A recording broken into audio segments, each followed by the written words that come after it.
Comes on everyone. Let's start off. Good evening, sir. Good evening there. So let's start off.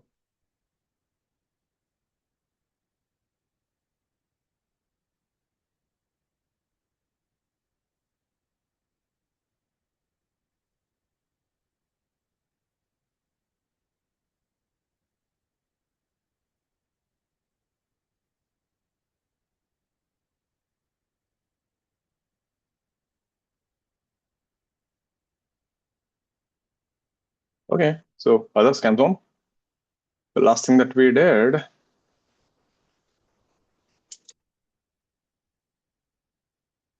was this. We started with the radiation, and this was the last problem that we did, the mask thing. So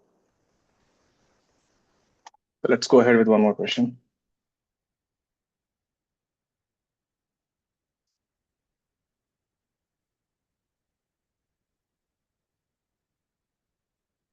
We have a solid sphere, mass m, specific heat s, and temperature is T naught. Outside is vacuum, so whenever someone says vacuum, we can take it as 0 Kelvin there. Coefficient of emissivity is E. Now the photons will be emitted, the radiation is, and because of this, the sphere will start cooling down. Find the temperature of the sphere as function of time t.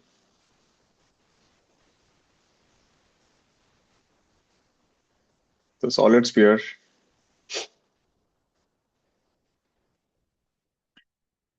at temperature T naught, at initial temperature T naught,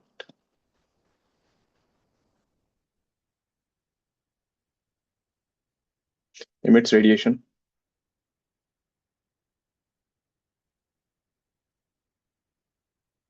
And cools down.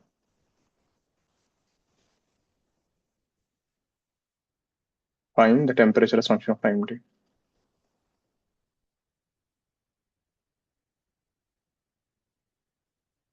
There, let's get this.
So again, in case you forgot, what is the formula that I taught you last time? This is the main formula, that dq by dt is minus sigma a tb power 4 minus ts power 4.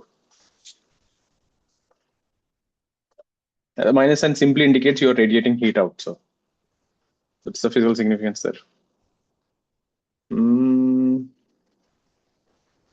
Right, Samyak. See, you have to integrate, right? As the temperature is changing, the heat radiation also will be changed. So after time t, let the temperature be T.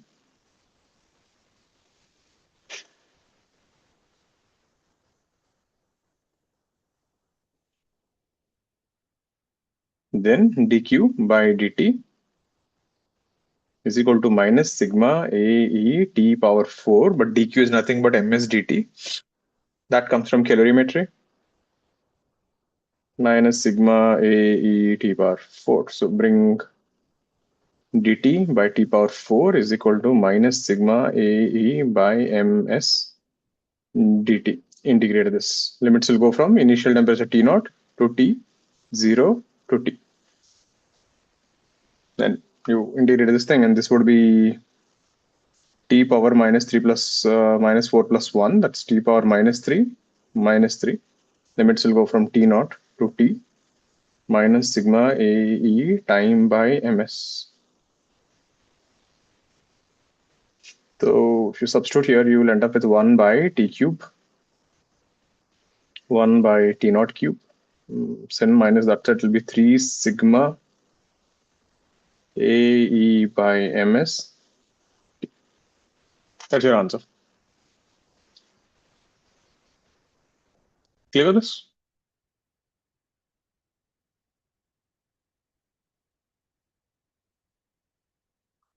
So straightforward. So you are emitting readout due to the radiation, and dq is ms dt from calorimetry. Just put it there and you're done.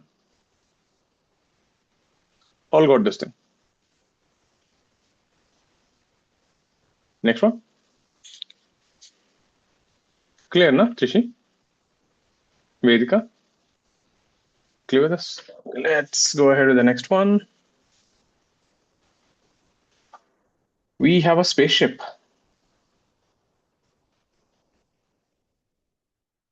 Right, in the form of a cone.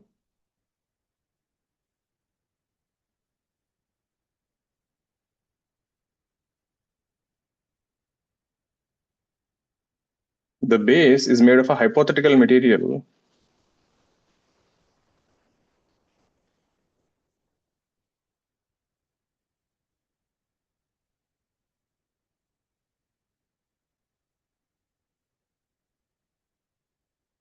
which emits radiation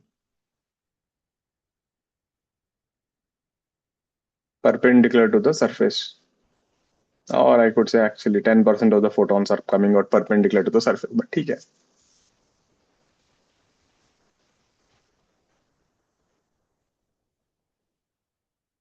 Right, and E is equal to 1. It's a perfect black body. And the curved surfaces do not emit any radiation.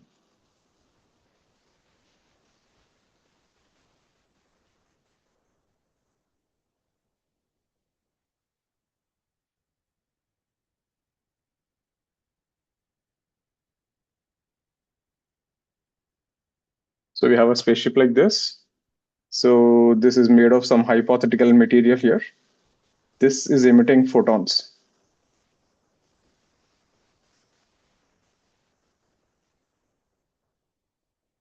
And these curved surfaces, there is no radiation. E is equal to 0. So radiation will not come from anywhere there. Mass of the spaceship is m, and T is the temperature. So the total spaceship ka mass is m, and T is a constant temperature maintained.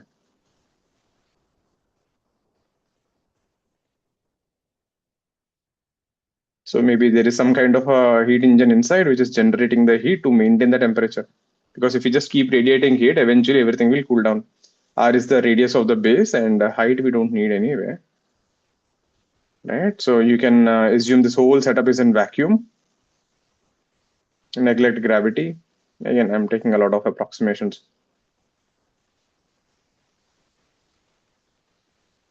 So what is happening here? Basically, when these photons are coming out, right? So it actually kind of behaves like a rocket propulsion. This is also called as a radiation pressure, and it does actually exist. Solar, NASA has a project on this thing.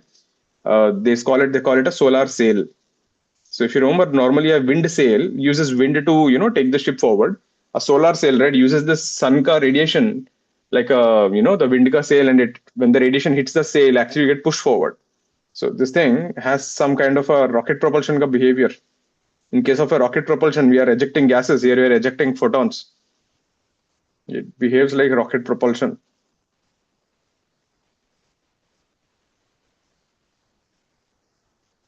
Right? So this is also called as radiation pressure. We will talk more details about it in modern physics, but for now, this much idea is important. So that means because of this thing will start moving. Find the velocity of the spaceship at time t, initially at rest.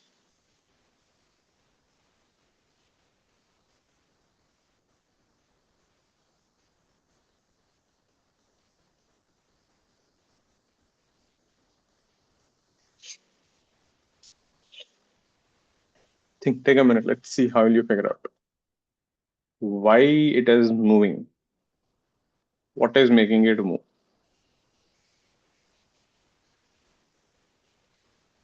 This is how they'll frame advanced paragraphs. You'll get everything something weird.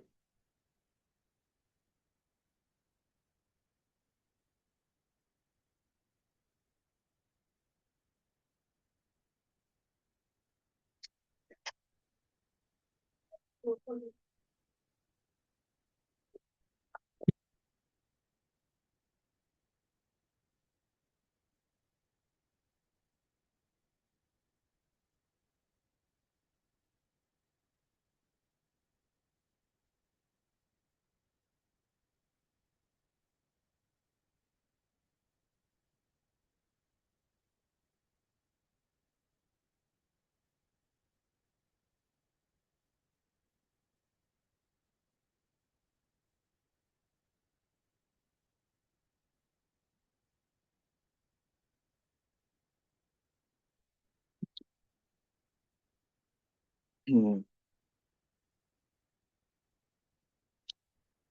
Root sigma pi r square. How did you even get that? In case you forgot, I did discuss this a bit. Do you guys remember this thing? Momentum of a photon, energy of a photon. So photons, even though they're massless, they have momentum. So when you're throwing photons outside backward, it gives you a feeling, that you have to conserve momentum kind of thing. So you're pushing them backward. So let's see how to do about it.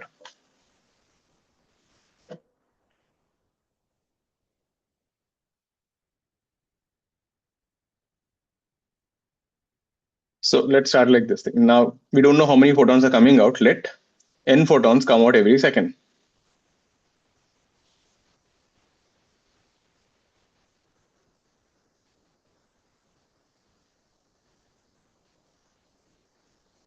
Right? So then the momentum of each photon. Now, the problem is I don't even know the energy of each photon, but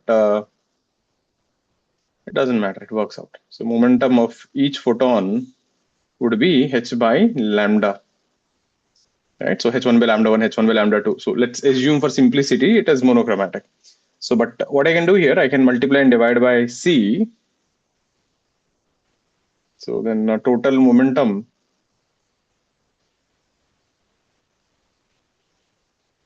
per second will be the number of photons per second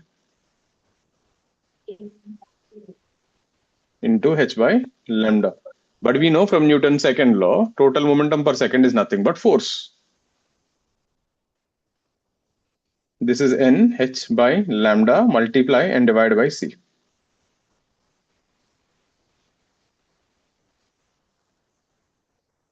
This will become n hc by lambda into 1 by c. What is hc by lambda? Energy of a photon. What is n? Number of photons per second. So this term will give you total energy per second. Yeah, now if you have different wavelengths, then you will write n1 hc by lambda 1, n2 hc by lambda 2, n3 hc by lambda 2. That summation, it doesn't matter. End of the day, that whole thing would still be the total energy thing. Energy is not conserved here, record. How is energy conserved? There is a heater inside which is maintaining the temperature. Right? So the spaceship would cool down eventually, but who is maintaining the temperature? You're generating heat from inside. So that is the total energy per second. But what is total energy per second? That is nothing but power. But what is power? dq by dt.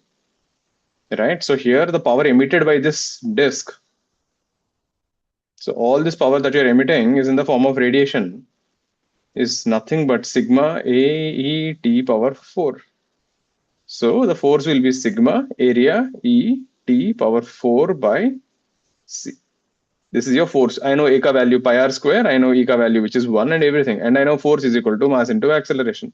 So interestingly, if you observe here, acceleration is constant. Sigma A E T power 4 by MC. Since A is constant,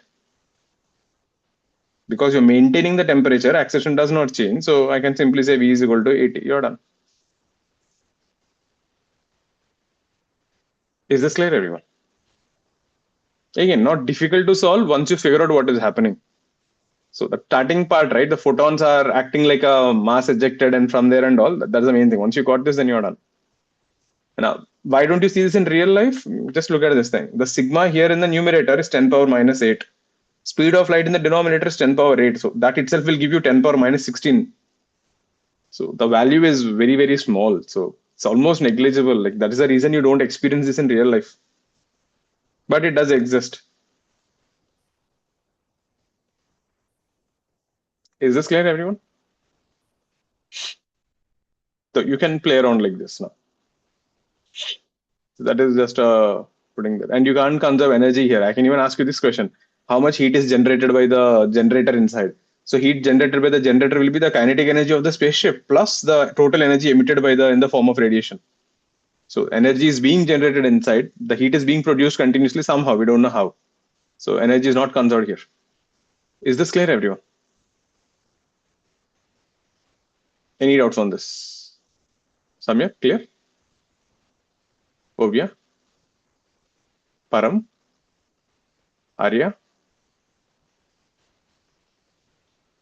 Arya, clear?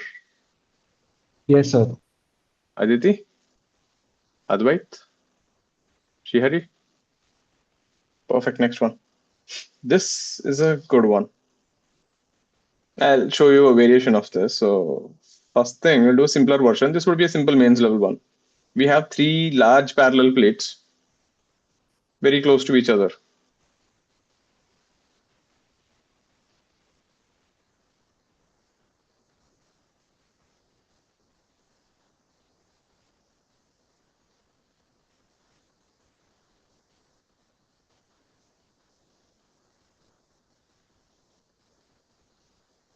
So this is A, this is B, and this is B. So the temperature of A, this is maintained at 2 T naught. Temperature of C is maintained at T naught, and E is equal to 1. All are black bodies. So what is happening? So A is emitting radiation, C is emitting radiation. They will come and fall on B. B is absorbing heat. So B ka temperature will increase. So all that is happening. So heat is jumping left and right. So here temperature of A and C are maintained at 2 T naught and T naught. So the temperatures are maintained somehow. Don't worry about that. So they have their own heat sources, but B does not have anything of its own. Maintained at 2 T naught and T naught. Find the temperature of the middle plate TB in steady state.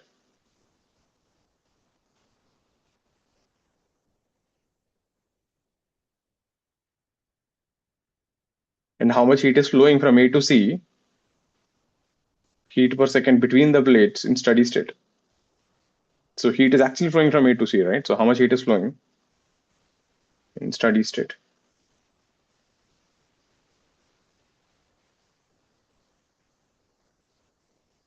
Remember, everything is vacuum. This is all radiation, okay? There is no conduction, nothing.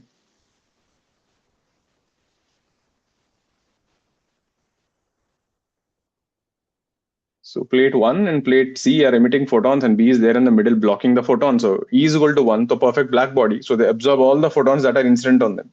Again, this is something I told you last time.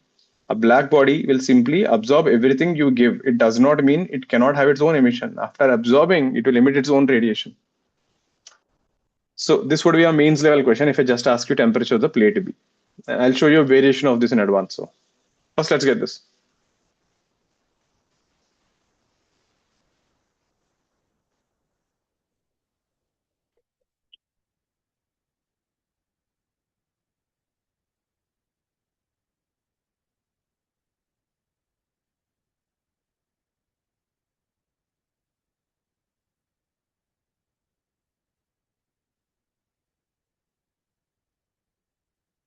Mm-hmm. Where are you? Think. Take a minute.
Right, Param. Right, Shriyans. Let's see. See, listen to this idea here. So what is A doing? A is emitting radiation on both the sides. How much it is emitting? Sigma A E T A power 4.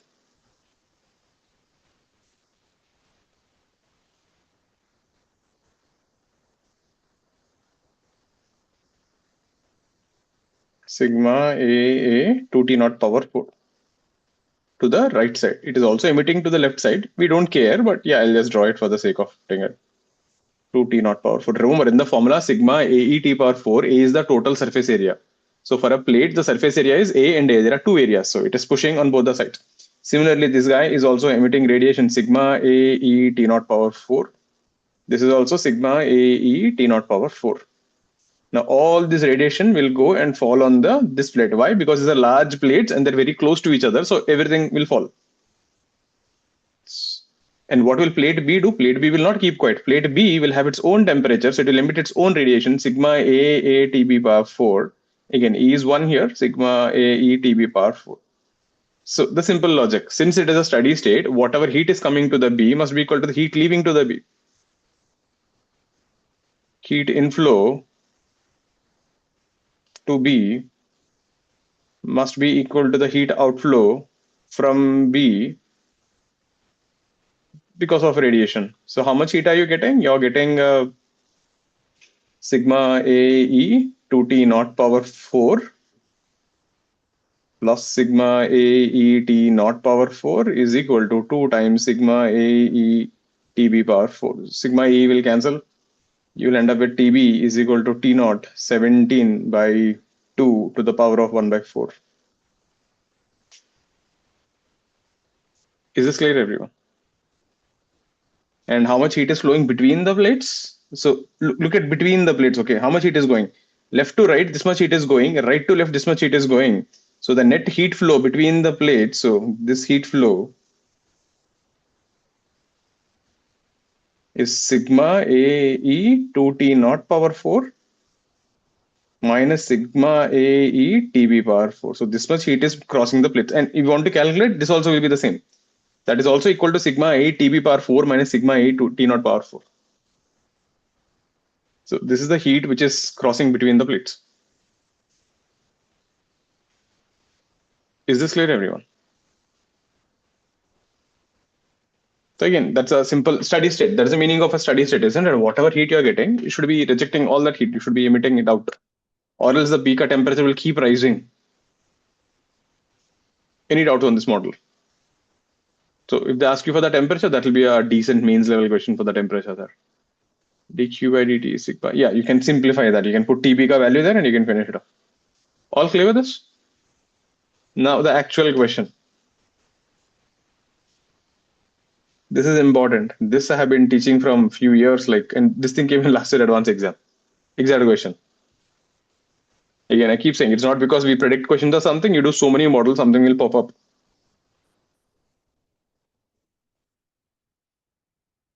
We have n parallel plates, right? So all are pretty close, large parallel plates. This temperature is T1, this temperature is Tn, right? This is T2, T3, and so on. So basically only the temperature of the first and the nth plate are maintained.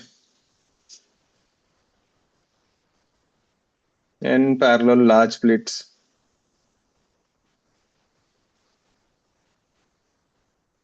E is equal to 1 for all the plates. So story is the same. So T1 and Tn are maintained. So only these two temperatures you're maintaining. In the middle, all the temperatures will change.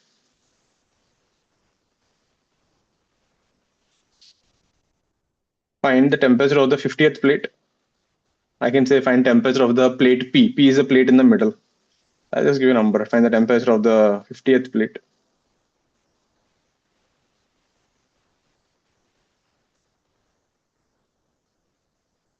Find heat per second between the plates. This is another way of asking question. If there are two plates with a temperature 2T naught and T naught, If you put one plate between them, what is the heat per second? If you put two plates between them, what is the heat per second? So the more plates you introduce in the middle, you actually obstruct the heat flow. The heat flow keeps changing.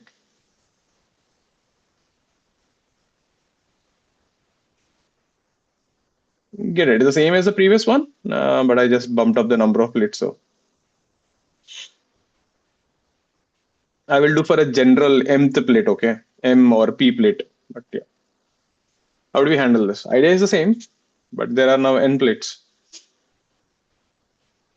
This was an 2025 advanced question.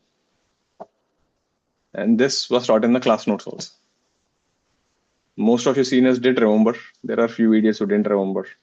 That is also fine. Not remembering. They had to call me and tell me, sir, you know that question is there in the class notes, it came. I said, nice. Did you do it? No, sir, I didn't remember then. I said, like, why are you so excited to call me and tell me that the question came then? I said, Pata nahi, I just excited. Tha. I was like, I didn't know I have to cry or like, you know what. So please don't do that. So revise. Currently, your seniors ka advanced revision is going on. Right? We will have two revisions. We'll have one mains ka revision and one will have advanced ka revision. So yesterday, I think they had electrostatics ka revision chal raha tha. Before that, we had they have fluid mechanics ka next week. So currently, most of them are putting around 12 to 13 hours per day. And उनका कुछ है ही नहीं. They have complete holidays, so they're just sitting and studying, solving and solving and solving.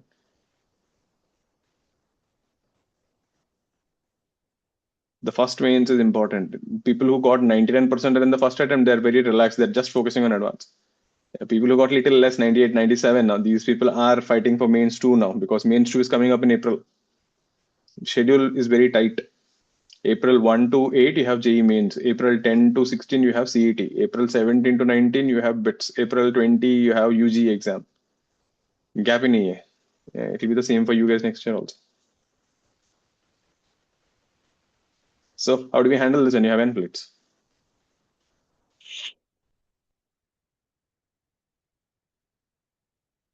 What is that, Param? What did you even find? That's the temperature of the 50th plate. What did you even find exactly? So in your thing, where is 50? If I had said find the temperature of 1000th plate, you would have still given the same answer then. Did something wrong? Please check.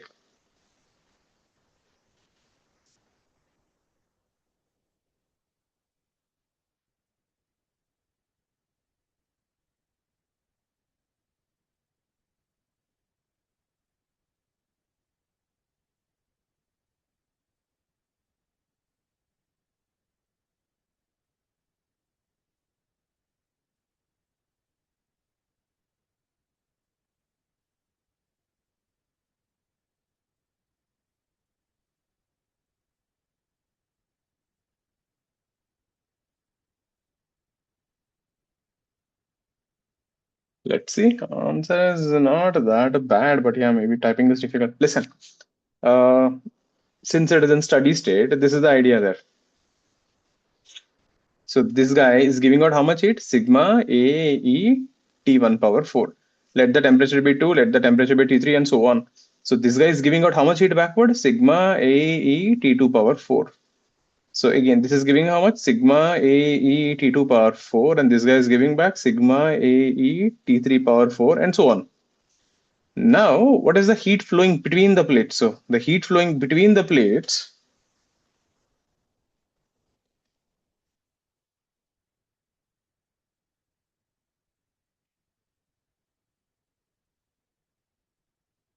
right, is nothing but Sigma A E T1 power 4 minus T2 power 4.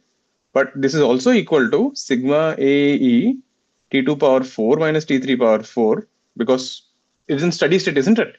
Whatever heat is flowing here, the same heat should flow here, same heat should flow here, same heat should flow here. Because it is in a steady state, and any heat flow between two plates must be same. Do you guys agree with that statement? Isn't that the meaning of a steady state? Net inflow, which is entering here, must be equal to net outflow. And so on, I can do this thing. So this will be Sigma AE Tn minus 1 power 4 minus Tn.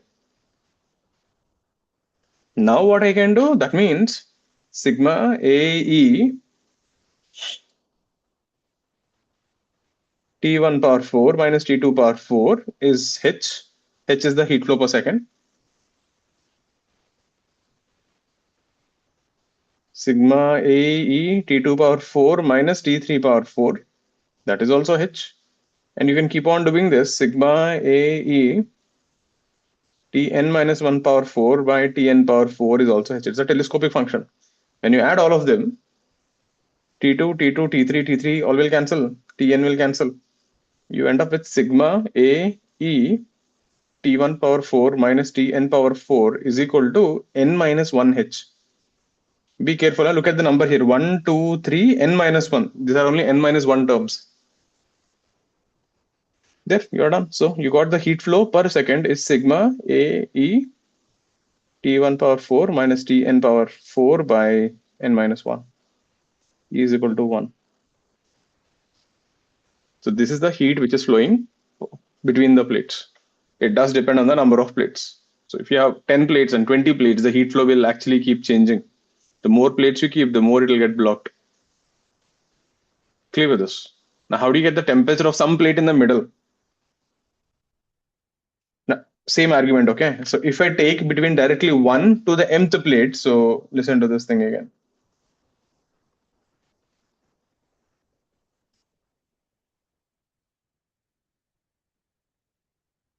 So 1, 2, 3, and let's say this is some plate. Let's call it pth plate, and this is your nth plate. So I will try to apply this formula from 1 to p and apply the formula from 1 to n. Shouldn't the answer be same? So from 1 to n, 1 to p, if you try to apply the formula, H is equal to sigma A, E is 1, T1 power 4 minus temperature of the pth plate power 4 by P minus 1. Right? Similarly, when you apply from 1 to n, but so this is nothing but again sigma AE T1 power 4 minus Tn power 4 by n minus 1. There, this is the relation between the temperature. So T1 power 4 by Tp power 4, P minus 1 is T1 power 4 minus Tn power 4 by n minus 1. So you can put P whatever you want, second plate, 10th plate, 1000th plate, whatever you want. So from here, you get Tb from here. You're getting the idea? We derived the heat flow for n plates. So you want the 50th plate, I will find the heat flow for 50th plates. But that should be same as for n plates because the same heat is flowing through them. So the heat is flowing H, this heat is H, this heat is H. So it's the same heat which is flowing between any two plates because it is in steady state. Please have a look at this idea there.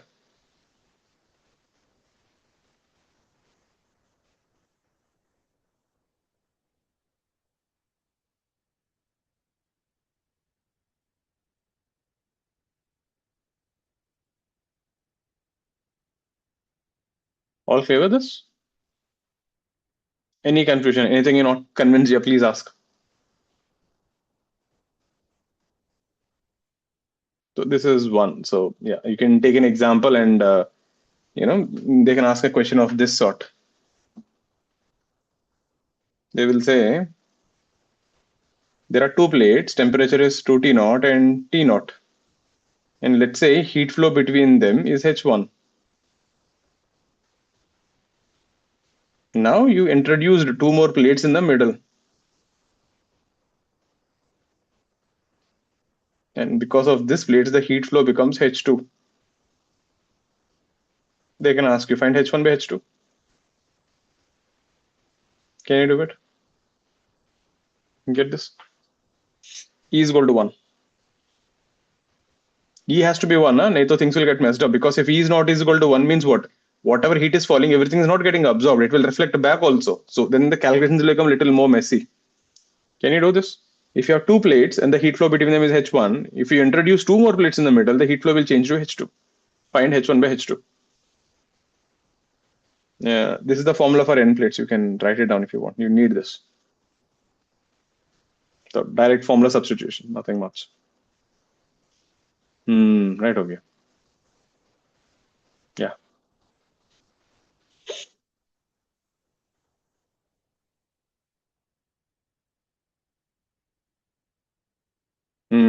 So what is the heat flow H1 here? Sigma AE, that is 1. 2t naught power 4. Luckily, the numerator will remain same. By there are two plates, so 2 minus 1. H2 will be sigma AE 2t naught power 4 by t naught power 4, and there are 4 plates, so 4 minus 1. So it's 3:1. Easy? So that means by introducing more plates, you actually obstruct the heat flow.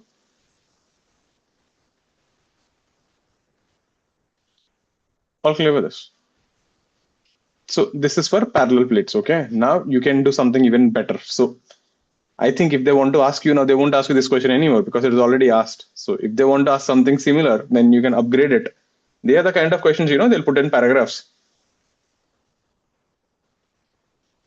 Next one is a good one. So let's hope they'll ask some here. So there is a variation of question like this in even in HCV, but we will do something even better. We have a spaceship in vacuum.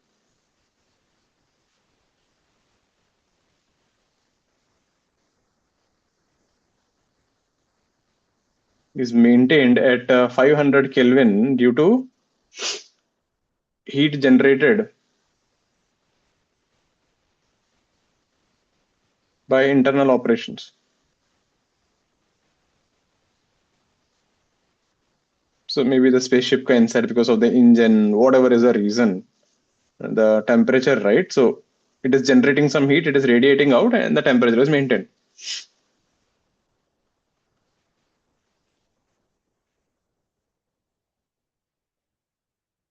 So the spaceship is generating some heat, and when it is radiating it out, it's getting a temperature of 500 Kelvin. And then what you did, you covered the whole spaceship. The spaceship is enclosed by another hollow shell, and again E is equal to 1.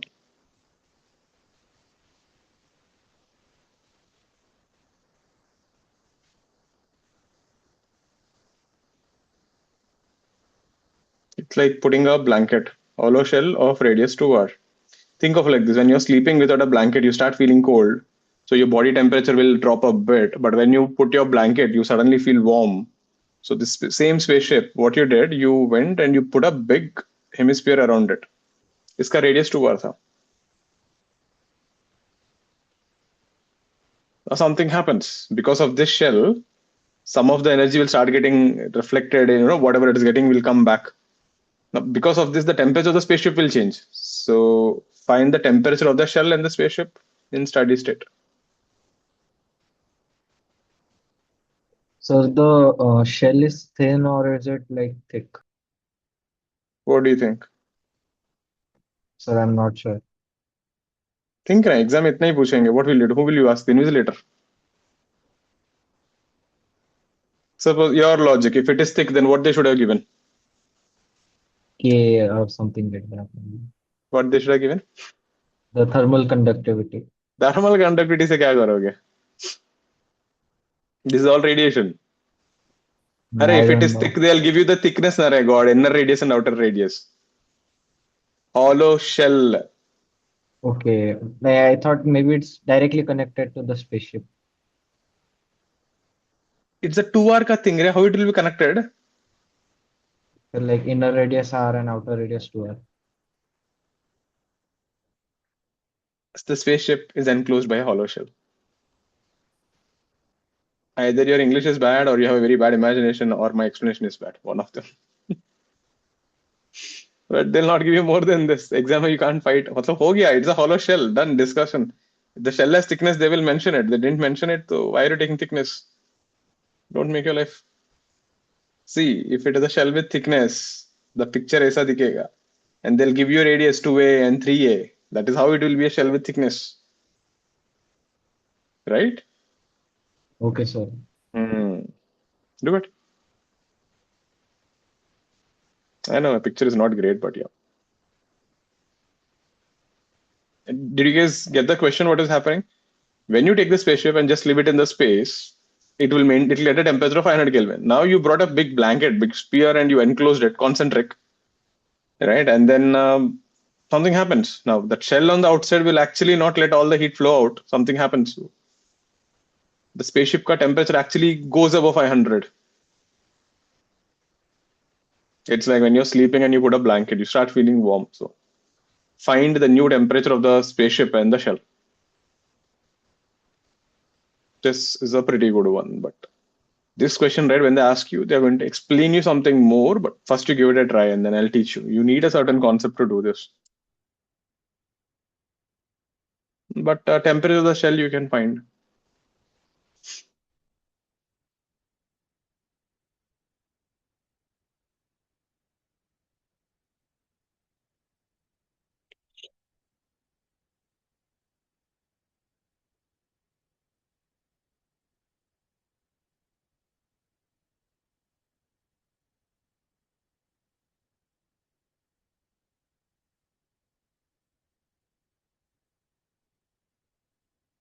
How will you start?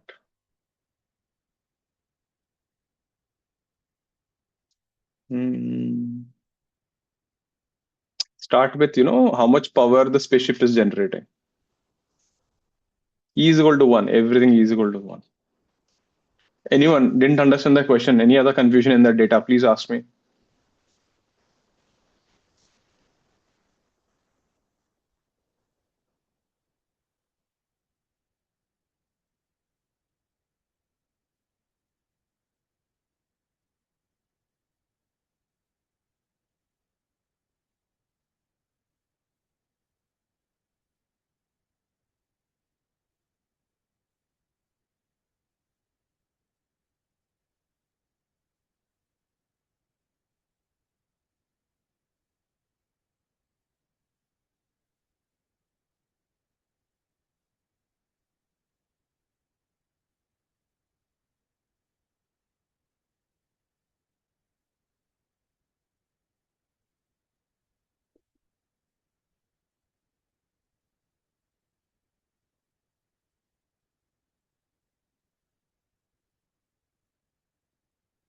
Let's see the starting part, okay?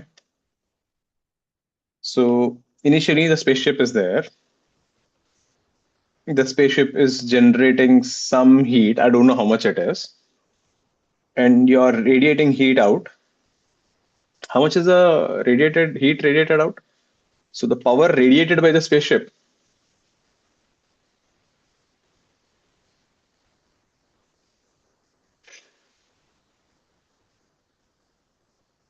right? Let's call it P, which is nothing but sigma area. So area here, I'll take it as 4 pi r square. E is 1, temperature is 500 power 4. Make sense? And I can also say this must be the same amount. The heat generated by the internal operations also must be the same.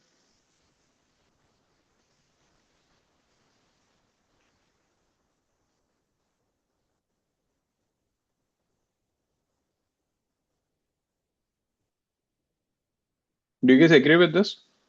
Whatever heat the spaceship is generating, all that is radiating outside. So we got the Pika value. Perfect. Now what you did, you went and you covered this whole thing with a big thing like this. Now, let me tell you something, like, forget about what is happening between them. How much is the spaceship still generating? The spaceship is still generating power P. Agreed? Now, because the system has reached steady state, the total heat generated by the spaceship must be equal to the total heat coming out of the outermost shell. Do you guys agree with that statement? Now, what is happening between them, that I don't know. But one thing is clear, whatever you generate inside, everything must leave the spaceship, or else the temperatures will just keep rising. So the power radiated by the shell must be equal to the power generated by the internal operations.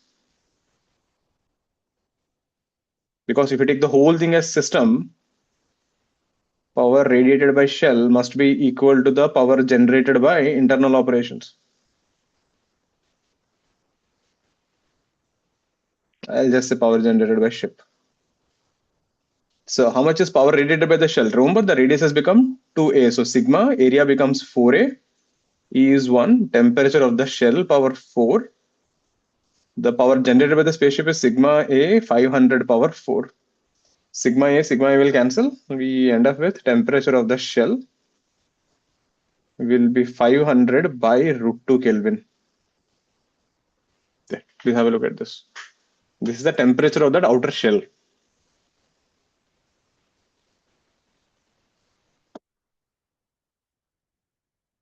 Is that argument making sense? For a person who is outside, what will he think? He will think, okay, spaceship is generating this much power. Because you have reached the steady state, all the power generated by the internal operations must be leaving the whole system. And how do you leave the whole system? You're leaving from the outermost surface, isn't it? That is the only way you can escape heat to the vacuum. Any doubts on this page, please ask me.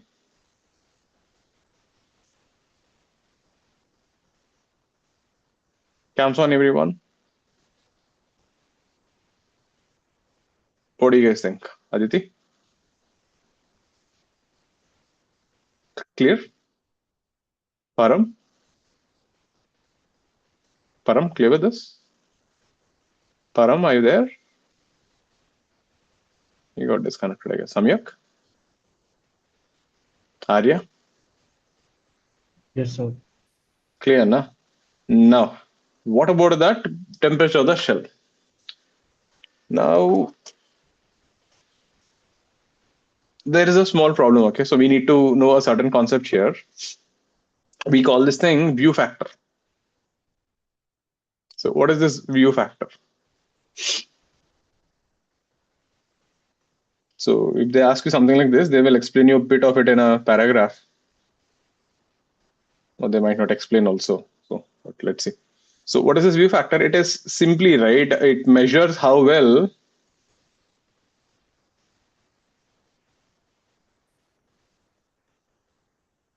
one surface can see another surface.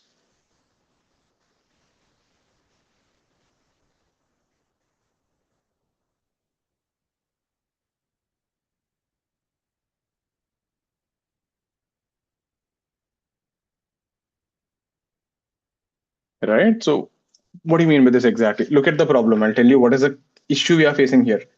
When you take this big sphere and when you take this small shell, now I found the temperature of the shell, which I got it, which is 500 by root 2 Kelvin. So tell me one thing, this thing is emitting radiation. Do you think all this radiation will come and fall on the inner shell? No, right? Tell me one thing, when the photons are emitted, do you think they're all emitted in one direction? So they photons emitted from here, they're actually emitted in all random directions. So because of that, what will happen? Some of the photons will fall on this. Some of the photons will go and fall on itself. So whatever radiation the outermost shell is emitting inwards, everything will not come and fall on the inner shell. Is that making sense? Getting it? So some of it will come and fall on itself. So that means all this radiation, you cannot say it will fall on the inner shell. So we need to find out how much is that. That is where this view factor comes from. Right? So we'll not get into too much details, but the idea was something like this.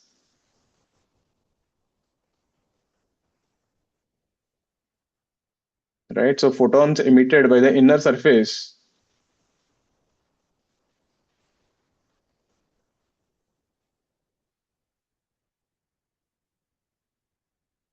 will fall on the inner sphere. This is the inner surface of the outer shell.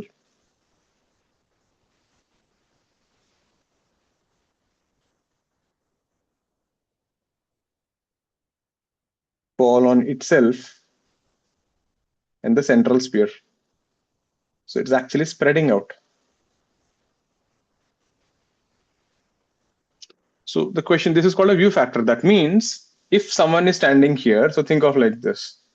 Suppose if you have a flat surface and if you stand here, okay, and you're looking up, how much of your own surface can you see? Can you see any of this surface if you're looking up? You cannot see, right? So it's called view factor is 0. Matlab, any radiation that comes out here will not come and fall on itself. But suppose if you take a hemisphere like this, if you stand here, can you see a part of your own sphere?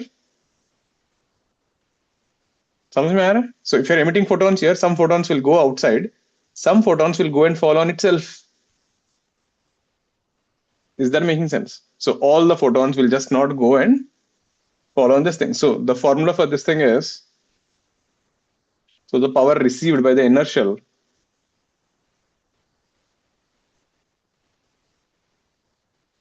so there's a whole theory about the view factor. You don't need that much. So this is the, and it's very difficult to find for all shapes. Only for spheres it is easy.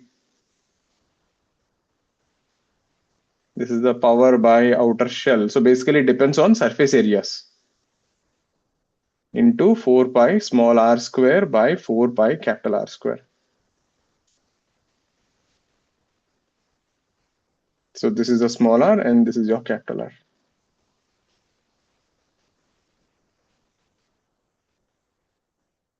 So whatever power that bigger shell is giving, so you will get only in the ratio of r square by capital R square. So in our question, it is r and this thing r square by 2r whole square. So this is P outer by 4. Means only 1/4 of the radiation will come and fall on this shell. Remaining 3/4 will go and fall on itself. Is this making sense, everyone? So this is the main idea there, because when the photons are emitted, they are actually emitted in all directions, in random directions. So because of that, what will happen? Some photons will come and fall on itself. So you cannot take that into the counting. So picture would look something of this sort. Let's see whether it is loaded or not. There. So these are the examples for view factor. Like, so if you're just standing here, you cannot see yourself. If you're standing like this outward, you cannot see yourself. But if you're standing here, some of it will fall on the inside. So this FIG is called your view factor, like how much you can see yourself.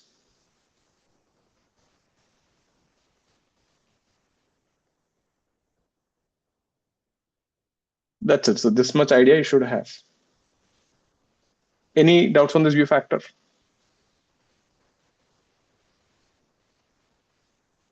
Clear? So now let's draw the FBD of the inner shell. Now listen to this thing carefully.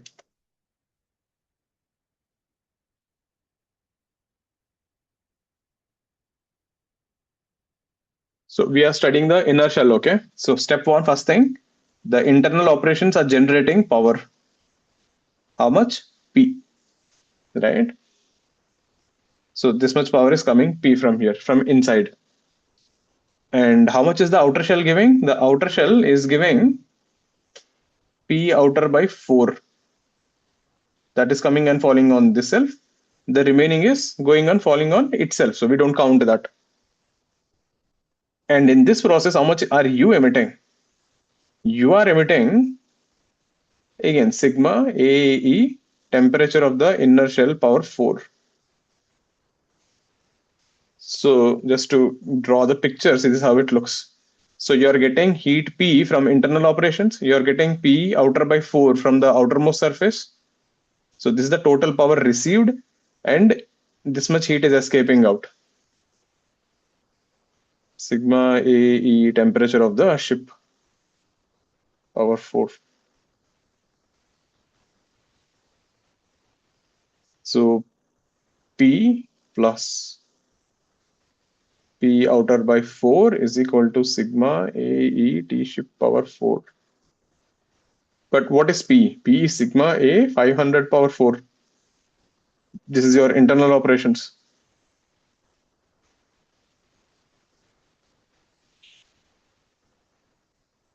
What is the power due to the outer shell? Power due to the outer shell is the power generated by the ship only, which is, that is also sigma A T power 4.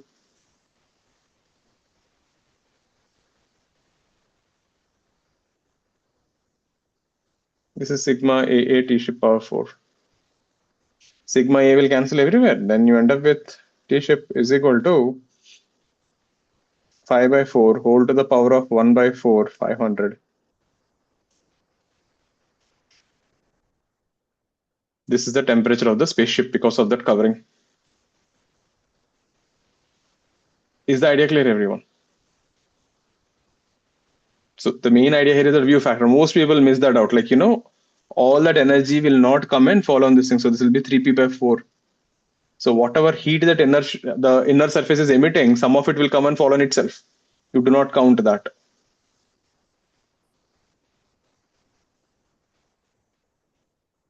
Is this making sense? You should definitely try this on your own again. Now, one doubt comes like, sir, why is it generating more than before? I'll just give an analogy. Okay, listen to this thing. Think of like this. Let's say the internal operations are generating 1,000 calories or 1,000 joules per second. Okay. And so if this is 1,000, this also must be 1,000 because steady state. Okay. Great. Now, because of reflection, let's say from here 200 is coming and falling on this thing. So how much total power is this outer shell receiving? 1,000 calories plus 200. So that means this should emit how much? 1,200. So the 1,200 will come and fall on this, but 1,200 means 200 is going back and 1,000 is coming out. Can you see how the heat flow is distributed between them? But if you want to radiate more heat, you need more temperature. So this is how the picture would look something like this. So there's some heat bouncing internally between them. And because of that, your internal spaceship temperature rises. Is this clear, Vanshika? Sure. Srihari? Tanshika? Tanishka? Clear with this? Devanshi? This is a pretty good one. Huh? This is the kind of question they'll expect. So please make sure to put some time, do it again. Right? So, yeah. You can use this formula for spheres only. Yeah? So it works for spheres. For any other surface, they have to give you the data. You can't figure it out that easily. But let's see one more question like this.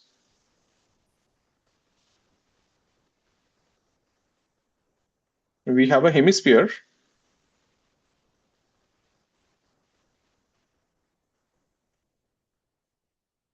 This bottom plate is maintained at T naught.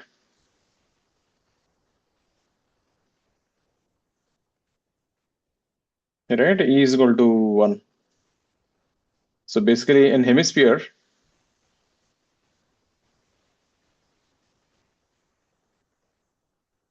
right, covered with a disk at the bottom.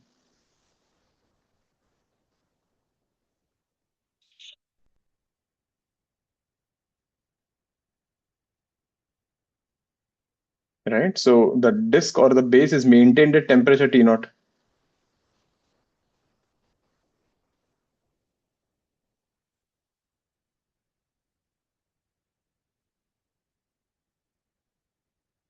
So what will happen? The disk will emit radiation in all directions, So some of this radiation will go and fall on the hemisphere. So hemisphere temperature will rise.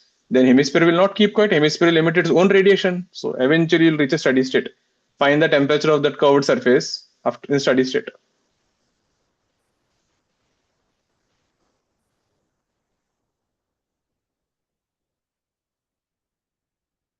And neglect any conduction, all that stuff, no conduction, nothing. So the plates are just there.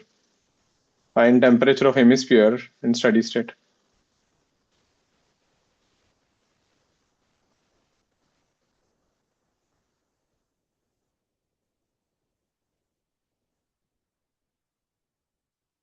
This would be a good integer question at an advance.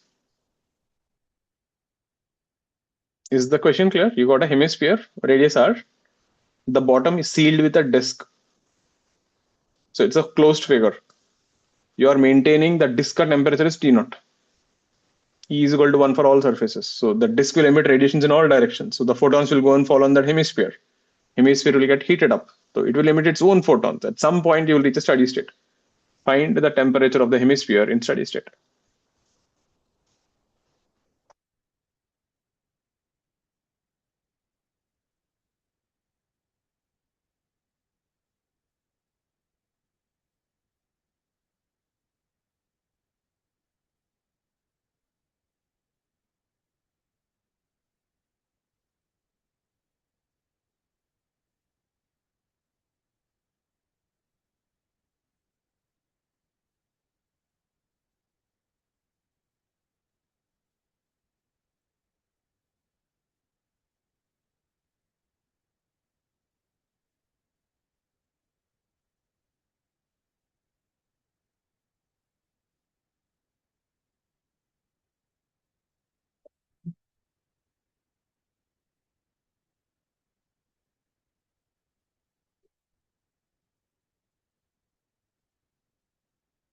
Focus, everyone. Give it a try.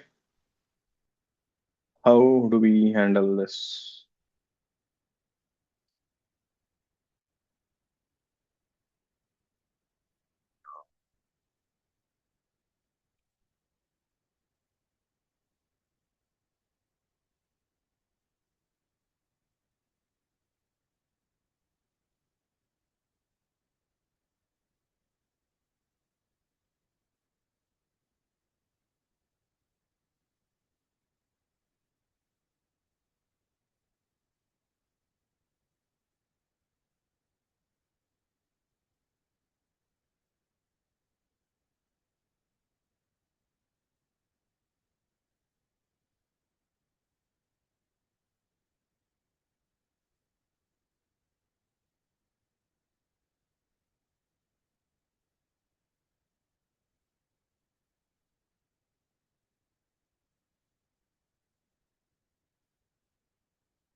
Let's see. नहीं शौर्य, नहीं Arya. I don't think so, Samyak. Let's see. So again, there's a V factor story there. So when you look at this disk here,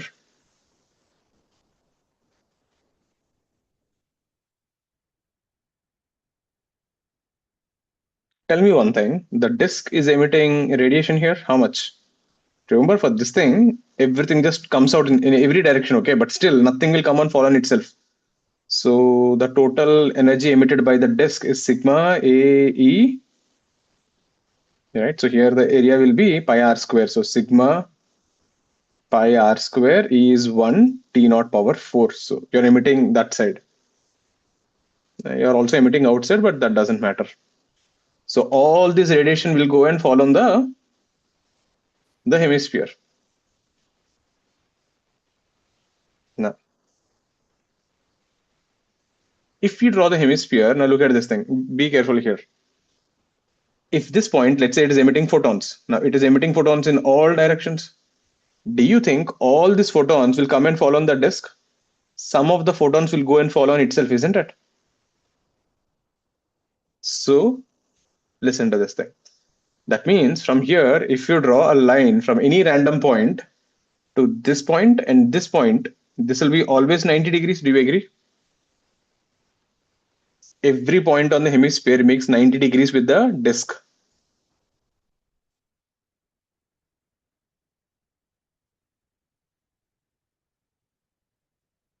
So every point on hemisphere makes 90 degrees with the diameter. That is the geometry.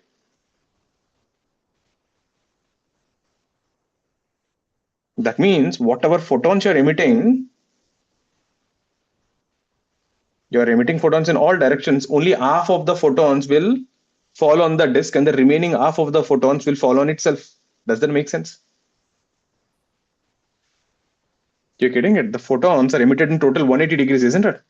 So half of the photons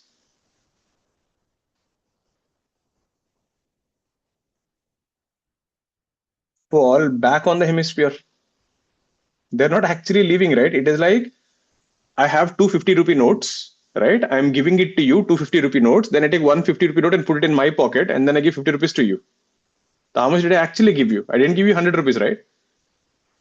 Even though I took out 100 rupees from my pocket, I took out 150 note and kept it back in my pocket. So half of the photons fall back on the hemisphere. So the hemisphere, when you take here, so it is radiating out how much? Sigma area will be 2 pi r square T power 4. It is radiating inward also, but inside me there are two parts. One part is going here, the another part is going and falling on yourself. So this would be the one which is escaping will be sigma 2 pi r square T power 4. So only half of it falls on this thing. And the remaining half will go and fall on this thing. If I just call it P now. So P by 2 will get out of this thing and P by 2 will again fall on itself. Is this making sense? Is this clear, everyone? So if I draw the whole diagram now, look carefully what happens. So you're receiving from the disk, you're receiving how much? Sigma pi r square T naught power 4. This much you're receiving from the disk. And what are you doing? You're throwing out heat P outside and you're throwing out P by 2 inside, not P inside, P by 2 only. Therefore, from equilibrium, 3 times P by 2, that is the total heat radiated, must be equal to sigma pi r square T naught power 4. But what is P? Sigma 2 pi r square, temperature of the hemisphere, power 4. Sigma pi r square T naught. Sigma pi r square, 2 and 2 will cancel off. We get temperature of the hemisphere.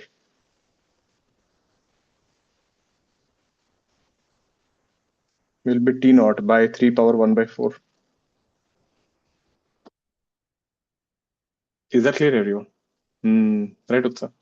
So the main catch was that whatever radiating heat is coming inward, see, the hemisphere will emit heat outside also, will heat emit inside also. But problem ye ho raha hai, the some part of the radiation is coming and falling on your own self. I hope that is clear. So all that P is not going away. P by 2 is escaping the inner sphere, but P by 2 is falling on yourself. And the remaining P by 2 will just go and fall on yourself. So that we will not count anyway. Are you clear with these questions? These are some really good ones. Arya, bolo. So like how did you comment ki if it's 90 degree, then half of the particles Because in it that is plane? this one thing is 180 na re. Dekho. When you're emitting photons there, Yeah, sir, but you said that in like a 2D plane. How did you comment it in in 3D? every plane it is 90 degrees only, God. To any diameter draw karo, it is always 90. So in any given plane, half of the photons will fall on the diameter, right? From this point, you take any diameter and draw. Isn't it always 90? Yes, sir. Okay, I got it. So in that given plane, half of the photons will always go. So in a given plane, if half of the photons go, then in the overall space, half of the photons will go. Yes, sir. No? So logic wo tha. Basically, you're playing like that, right? So basically, here the photons, can you see, right? Then this is make 180 degrees. The photons will go out in 180. So half of this thing is covering up here, and this is 90. So is it okay to take the ratio of the base plate to the curved area? नहीं, luckily यहाँ पे इस answer match हो रहा है. It's not true every time. Okay, sir. You try to take a cone लेके try करो, नहीं आएगा. ठीक है, take a break, come back in 5 minutes. So like I said, heat transfer, radiation, right? You can get really good advanced level equations. You should definitely try all these things on your own again. Take a break, come back in 5 minutes. Come back by 9:46. Sir, Yeah. sir, in cone, like if you take a small slice, then it is not like it's plain, so the view factor will be reduced. But I think in वो hemisphere calculate taking, calculate नहीं कर सकते, review factor बहुत complex है वो. sir, I think it's like taking areas का ratio in only sphere is valid only sphere, वही तो बोल रहा हूँ, ओनली because स्पीयर्स के from लिए each चलेगा point वो. you can see all other points. You can calculate that easily. वो स्पीयर का वो सिमेट्री है ना. Yes, sir. वही बोल रहे हैं, if they give any other shape they will have to give you the values, you can calculate. Okay, sir. And वो भी कॉन्सेंट्रिक होना चाहिए. अगर वो कॉन्सेंट्रिक थोड़ा साइड पुश कर लिया तो गया वापस. Yes.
Yeah, camps on everyone.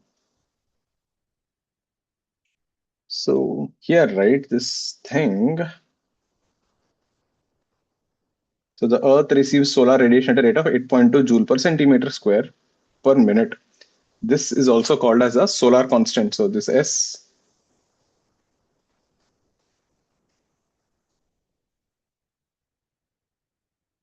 is 8.2 joule per centimeter square per minute.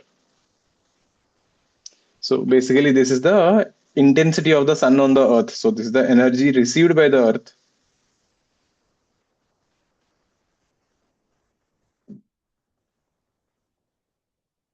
per second per unit area from sun. You can also say this is basically intensity of sun on Earth.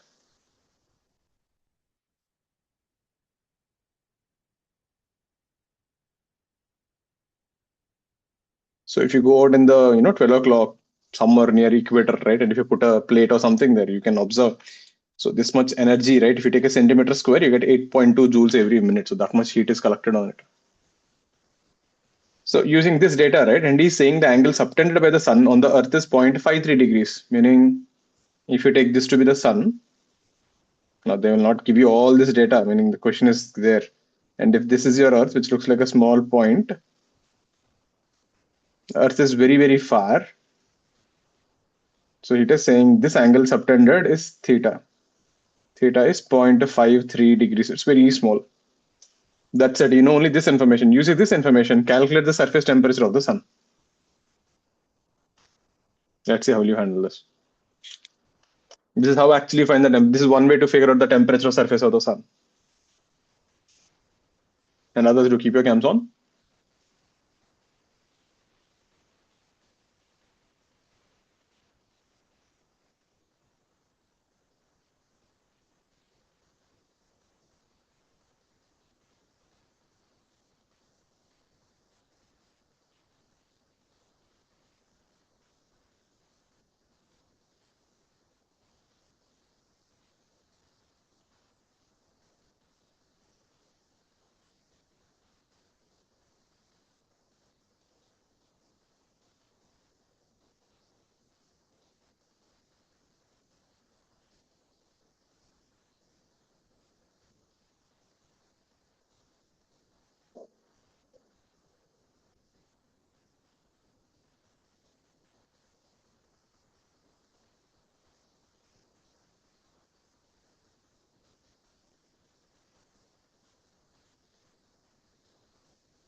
Hmm, let's see. So first thing, look at this thing. So we have the sun here. So the Earth will simply look like a small dot here. We are just negligible, right? So from the sun, the distance to the Earth is smaller. We don't know this, but this is around 15 crore kilometers. But right now we don't know this data, right? Great. And then, so now look at this thing. If you make a big sphere out of this, so that's a big sphere there. So all the radiation of this sun is actually spread out over this big surface. Maybe I'll just draw a smaller one.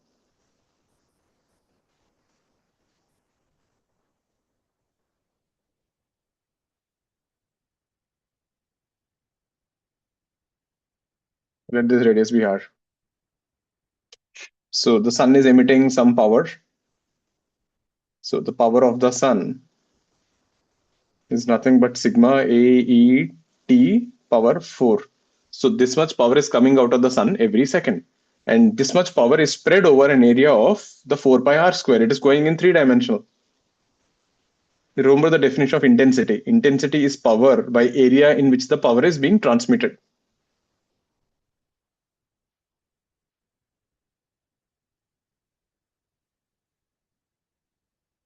And this is what is solar constant.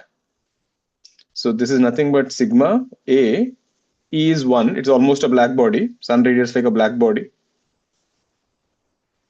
Temperature power 4, and the surface area is 4 pi r square. And this is what is defined as solar constant S.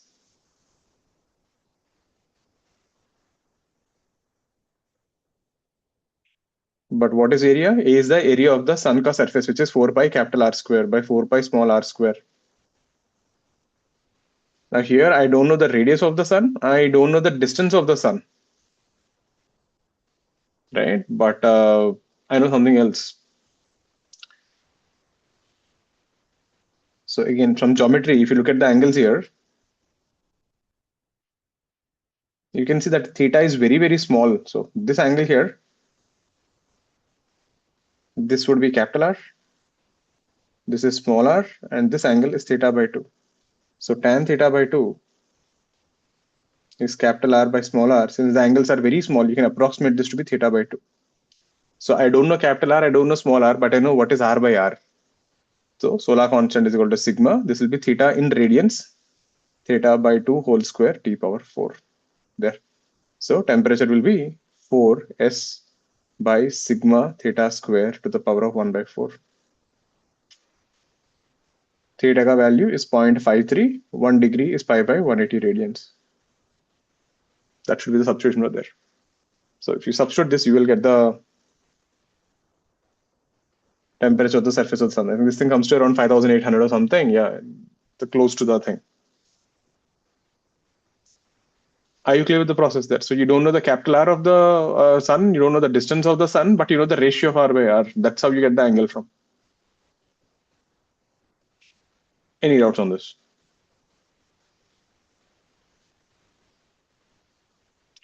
All clear with this?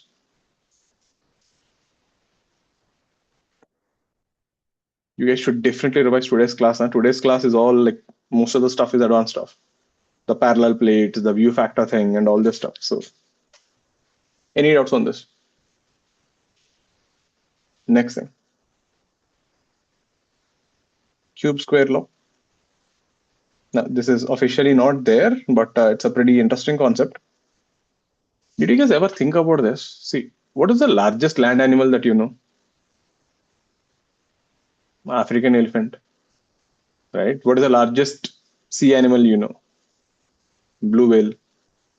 So the question comes, why are animals inside the water so big? If you see a blue whale, it is 30, 40 times bigger than an elephant. Why are animals in the water, much bigger than compared to the animals on the land?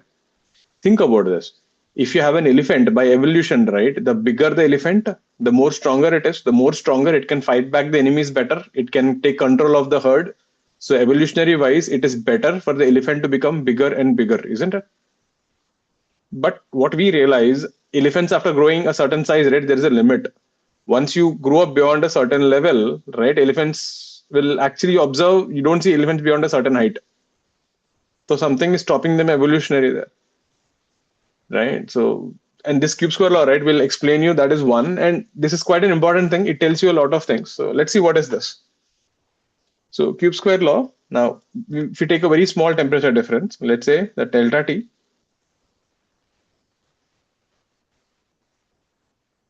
is TB minus TS. And your delta T is much, much lesser than TB and TS. So you're taking for small temperature differences. Example, let's say temperature of the body is 30 degrees. Temperature of the surrounding is 27 degrees. Delta T will be 3 Kelvin. Don't compare in Celsius, compare in Kelvin. So if you compare this to 303 or 300, it is very, very small, 100th, isn't it? So when you have 3 degrees, 4 degrees ka temperature difference, we can do an approximation. So dq by dt is equal to minus sigma AE TB power 4 minus TS power 4. Sigma AE, you can write the temperature of the body as temperature of the surrounding plus delta T. Take out Ts power 4 common. You get 1 plus delta T by Ts whole power 4 minus 1. Because the delta T is very, very small, I can use binomial approximation. dq by dt is equal to minus sigma A Ts power 4, and this will be 1 plus 4 delta T by Ts. So in one of the class, I was asking the students, what is the largest land animal that you know? And someone shouted Sudhir. So there's a guy in the class with Sudhir. He's little big. Someone just shouted on the like Sudhir character. So yeah. So that 1 and 1 gets cancelled. We end up with 4 sigma AE Ts cube delta T.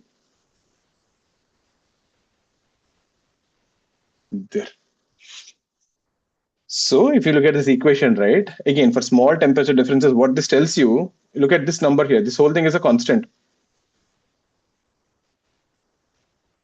So dq by dt is minus 4 sigma AE Ts cube delta T. So this is actually proportional to area, right? Proportional to r square if it is a sphere. That means the bigger the body, more easily you can lose heat. So bigger bodies will emit more heat compared to smaller bodies. But I can write dq as ms dt.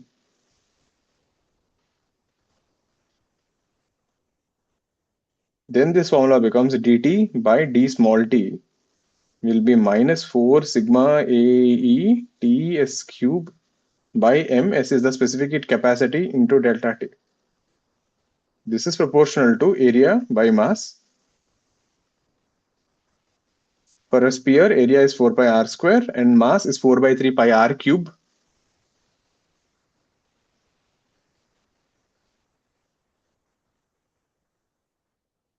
There, can you see? There is a square and there is a cube. That's what it's called cube square law. So whenever you have a body increasing its size, the area will change as a square function, but the volume will increase as a cube function. Right? So we end up with dt by dt is proportional to 1 by r. Look at the meaning of this. The bigger the animal, more difficult to lose temperature. The bigger animals will lose heat faster, but because their size is so big, they have a lot of heat, they have difficulty in losing temperature. Meaning, think of like this. Meaning, when you take small animals like rats and all, they don't have sweat glands. They don't need sweat glands because even if it gets hot, they know how to control the temperature. It is easy. Now, if you take little bigger animals like dogs, now dogs also don't have sweat glands. Did you ever notice dogs in summer? They put their tongue out and they're breathing in and out. It looks like they're smiling. I used to think the dogs are smiling. But that dog is not smiling. It is actually breathing air in and out of the mouth because it is getting overheated. It is trying to cool itself down. Now, if you take little bigger animals like lions and tigers, these things also don't have sweat glands. But if you ever been to a zoo, right? Did you observe in every tiger ka thing they have a big water pool inside? Because when it gets hot, the tigers will jump into the water and they love water because they're trying to cool themselves down. Now, when it comes to humans, we have sweat glands. When the body gets overheated, now this is a thing. What happens if body gets overheated? All animals, right? If you see, there's a certain temperature range the body has to maintain. You must have studied this in school ka biology. If your temperature exceeds a certain level, your enzymes will stop working. If your enzymes stop working, your system will start collapsing and you will suffer all kind of disease and effects. So your body needs to maintain a certain temperature range. And that is the reason, right? If you try to change your temperature of the body will go mad and it will try to do everything to maintain the temperature. Did you ever hear this thing? Your body, right, has a lot of things it will try to maintain. One is your pH level of blood, right? One is your temperature, right? So there are certain things. Did you hear this thing? The black water, alkaline water. All the celebrities drink black water. Kabhi suna? And the black water is nothing but it is a little alkaline and all. It's all bullshit, right? It doesn't matter. You can take sodium hydroxide and drink completely. Nothing happens.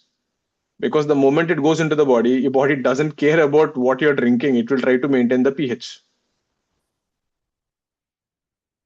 As simple as that. If you eat too much acidic thing, it will try to do something. It will figure out your stomach will neutralize everything. So there is nothing like that. You can't take, something and change your pH of the blood. Okay? So for humans, right, to maintain the temperature, what we do, if it gets hot, we start sweating. Now, when you take an animal like an elephant, now this is a problem with elephants. As the elephant keeps becoming bigger and bigger, it becomes more difficult to maintain the temperature. If you ever seen an African elephant, they have big ears. Observe here. Did you ever see elephant ka skin close by? If you ever see elephant ka skin, it has a lot of loose skin. Observe here. What elephant is trying to do, it is trying to increase the surface area. So elephant has a lot of loose skin. It is not tight and something like that. It has a lot of wrinkles. So basically, it is trying to increase the surface area for cooling. So that is what actually happened, because as the size became bigger, it was good. But at certain point, the bigger elephant started dying out because of all disease and side effects of, the overheating and the enzymes not working properly. So that is where there is a limit. Now, why whales grow in such a big size? Where do whales live? Whales live inside the water. And water absorbs heat 25 times faster. Don't talk about giraffe here, Srihari. What are you talking? Giraffe. There's an area by volume there. You have a problem, go search online and figure out why giraffes are big. Giraffes are tall, they're not big. I don't know why you're obsessed about the giraffe. It's your favorite animal or something. Hota hai. My favorite animal is a Godzilla. Unfortunately, it doesn't exist, but can't do anything about it. Right? So if ever I have a country, I will put Godzilla as my nation ka animal or whatever. So yeah, but unfortunately, we can't do anything about it. It's not about height and all. When you say size, right, we're talking about the volume. That way, giraffe is not big in volume compared to an elephant. And don't worry about giraffe there. Getting it? So that is the reason, the sea animals, right, they can grow much bigger in size because they don't have a problem with the temperature control. You ever seen these mammoths? I mean, not in real, but you must have seen these videos and stuff, right? Mammoths. These mammoths are much bigger than elephant. How did they become that big then? When did they live? Ice Age. Outside temperatures were cooler. They didn't have a problem with the temperature. They could grow in size.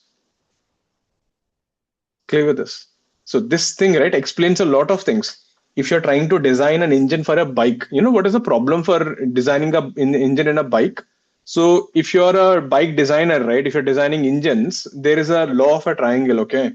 You can have power, right? You can have cost, or you can have size. So if you're designing a bike, you can choose any two.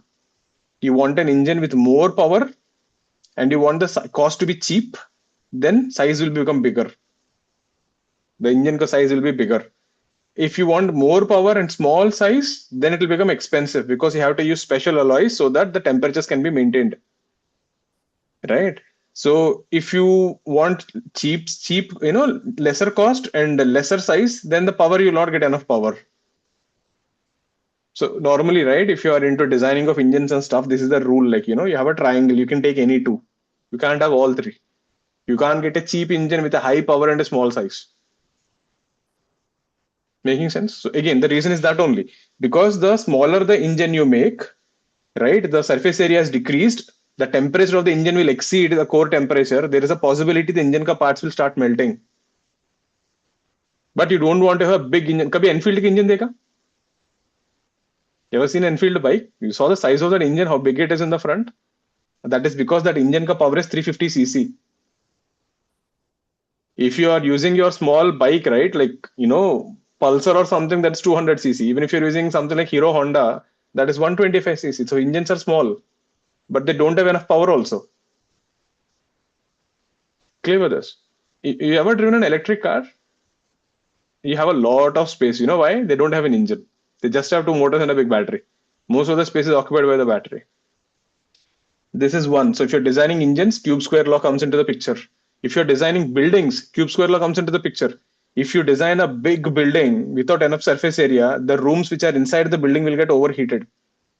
Then you have to provide ventilation shafts for AC and everything. So that becomes expensive. So no one will construct a big building with like a brick. So if you have to construct a big building, this is the normal design you will see. They'll make a building like this and they'll keep a cavity inside. So they will keep some empty space here in the middle so that you get more surface area. Same thing when you have, your computer's cooling, you have to increase the surface area. Is this clear, everyone? So if you see African elephants, right? If this is an elephant, they have this big wing, ears, right? So basically, if you see this thing, it is trying to increase the surface area because African elephants live in Sahara Desert and area. It's more hot. They need more surface area. And these, the ears are so thin, the blood vessels are literally traveling here. So the blood, right, gets exposed to atmosphere through a very thin area. So cooling becomes better. It is not to, fan themselves. That doesn't work. You actually overheat yourself. So cube square law, right? It's a really powerful thing. It tells you a lot about evolution. It also tells about stress in a structure. Look at this. If you have a block of side A, if I want to find the stress at the bottom, what is the stress? Stress is mass by area. What is mass? Density into A cube. What is area? A square. This is a cube square law. That means whenever you take a block, the mass increases as a cube function, the area increases as an A square function, so proportional to A. That means if you take this cube and if you make it suddenly 10 times bigger, the stress at the bottom becomes 10 times bigger. Are you getting this? That means, you know what? If you want to construct, so if you want to construct a building, let's say of height h like this. Now, if you want to construct a building of 10h, you can't construct 10h like this. The buildings at the bottom will crack. So we have to construct a building like this of 10h. So the bottom becomes bigger and bigger. That's why the reason the pyramids are like this. Or you have to get a very special material here. So this is the reason why Ant-Man cannot exist. You know Ant-Man, right? Marvel movie mein. Think about this. Tell me one thing. When the Ant-Man becomes bigger, what is constant? Density or mass? Every time the Ant-Man becomes bigger 100 times, what is constant? Density or mass?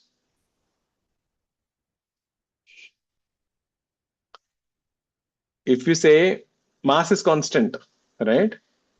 So if this guy becomes 100 times bigger, that means the density will become 1 by 100th, right? The density of the Ant-Man will become 1 by 100th, which will be less than the density of the air. The Ant-Man will float like a balloon. Isn't it? By and force. But if you say no, density is constant, fair enough. That means the mass has become 100 times. Where did you get the extra mass from? Law of conservation of mass is invalid. You're getting the problem. So Ant-Man is one stupid hero. It can't exist. Even by chance he becomes big, what is the first thing that will happen? Once he becomes 100 times bigger, the legs will experience 100 times more stress. He will get a fracture. He will fall down there and story is over. He is one of the most useless hero either way. It doesn't make any sense. So again, cube square law will tell you. Again, same thing with the Godzilla also. Unfortunately, Godzilla cannot exist. If it exists also, it has to be inside the water only. Because a Godzilla of that size, once it comes out, because of the cube square law, the internal body parts will get overheated. It becomes a tandoori. Yeah, so it will fracture its leg and die immediately. But if it is in the water, you can maintain the temperature and you can have less stress on the legs. So Godzilla can move inside the water. So Godzilla must be a water animal. It can't come to the land. At least that's what I thought. Anyway, so this is a cube square law because you're getting a cube and a square. Again, TK, technically not there in the portion, but important. Especially the function, right? Delta T, that will be useful. It's a linear function. Clear with us? You can, I think, copy it on this formula. You will need this. Put it up.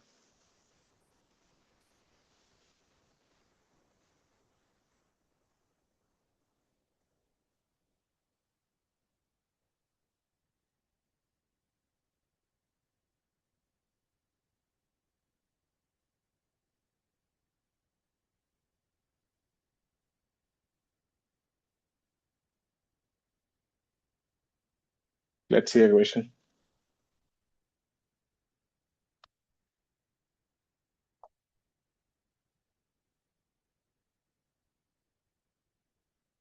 This is R. This is 2R.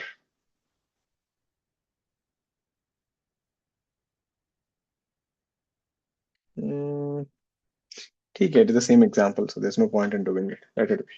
I already gave the proportionality, so that's useful there. That's a bit about the radiation part of one part there, Stefan's law. The next thing is Wien's displacement law. Again, this is mostly theory only. But let's see this thing.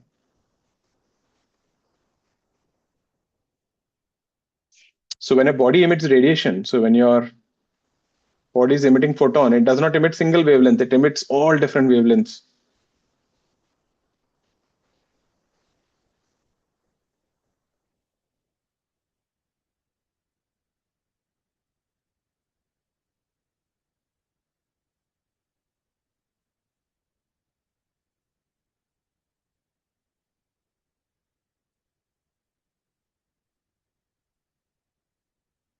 So in that, a certain wavelength lambda will contribute maximum amount of energy.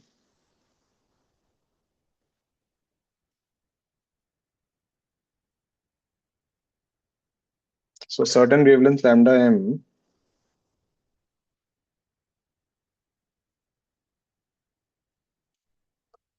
contributes maximum energy. This is also called as the spectral density, if you remember, the energy emitted per unit wavelength.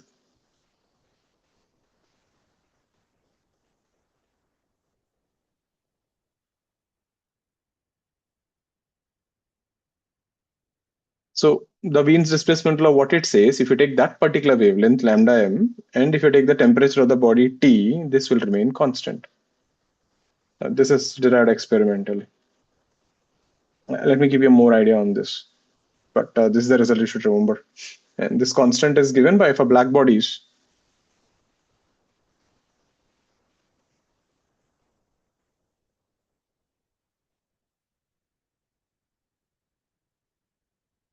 The constant is 2.8 into 10 power minus 3 meter Kelvin.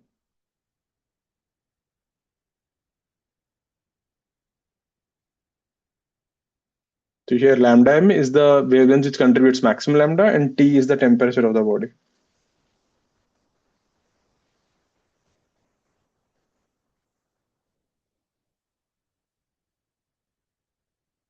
So let me give you an analogy there, how it works. Others, do keep your cams on. So when you try to plot this graph, this is what you will notice. The graph is important. E lambda versus lambda wavelength. So here your E lambda is the energy at a per second at a given wavelength.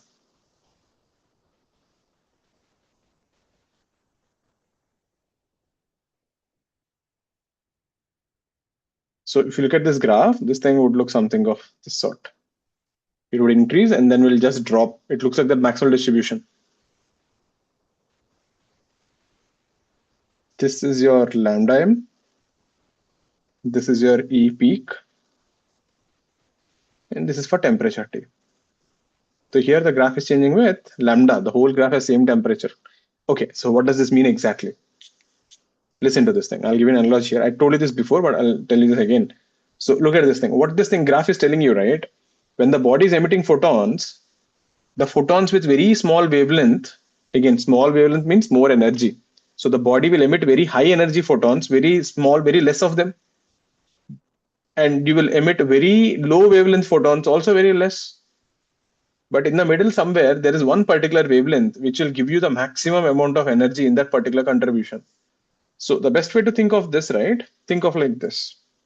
Let's say you have some money with you, okay? And you have 1 rupee coins, right? 1,000 1 rupee coins you have. And then you have 2 rupee coins, 2,000. You have 5 rupee coins, 5,000. You have 10 rupee coins, 1,000. You have 20 rupee coins or 20 rupee notes or whatever, 400. Okay. So if I ask you this, so how much money does 1 rupee coins contribute? 1,000. How much money 2 rupee coins contribute? 4,000. 25,000. 10,000. 8,000. Isn't it?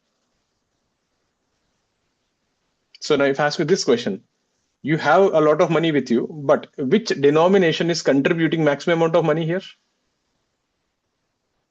5 rupee coins, isn't it? Among all the money that you have, the 5 rupee coins contribute the maximum amount of energy. So now in this analogy, right? So this is 1,000 rupees, 4,000, 25,000, 10,000, and 8,000. So this denomination here is similar to wavelength. So this is the denomination. This is the number of coins, right? This is the money. So look at the analogy here. Denomination is like wavelength. You have money in different denominations. The body emits photons of different wavelengths. Number of coins is like number of photons. How many photons you're emitting for a given wavelength. Money is like E lambda. How much money does each wavelength contribute? If I add all this money, if I add all this will give you total money, which is, by analogy, this is the total energy per second.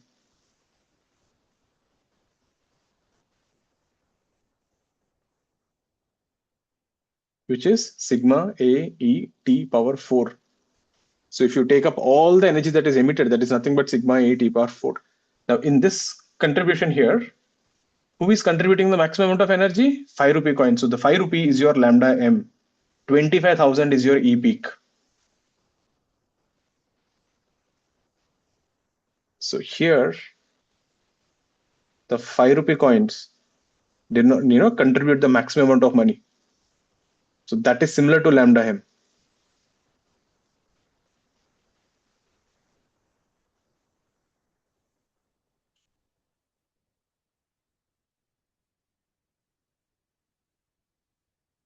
Is this analogy making sense, everyone? So when a body emits photons, it emits photons of different wavelengths. So everyone is giving you a different amount of energy. In that, there's a particular wavelength which will contribute maximum. That guy is called lambda M. So think in terms of money. You have money with you. You have 1 rupee, 2 rupee, 5, 10, and 20 rupee coins. Now each coins will give you different amounts of energy. In that, this particular 5 rupees is contributing the maximum amount of money. Is this analogy clear? Making sense? Any doubts on this? So that understanding is important. Like how is that graph and what it is exactly happening? So in this graph, so there are only 3 things in this graph you need to know. One is lambda M into T is constant. The second thing, the area under the graph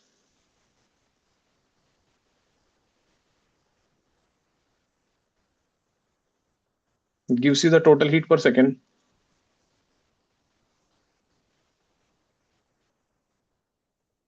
So which is sigma A E T power 4. So that means the area under the graph is proportional to T power 4. The E peak, now this is an experimental thing, E peak is proportional to T power 5.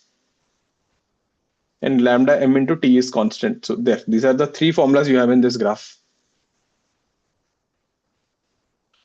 All clear with this? Now look at this thing we got. We have lambda M into T is constant. Just try to understand this. What happens if we increase the temperature? So if we increase the temperature, the wavelength becomes smaller. That means if you take a body, so they'll ask a question like this. If the temperature of the body is continuously increased, can you tell me what is the first color you will see? Let's say you took a rod or a plate and you're heating it continuously. What is the first color you will see?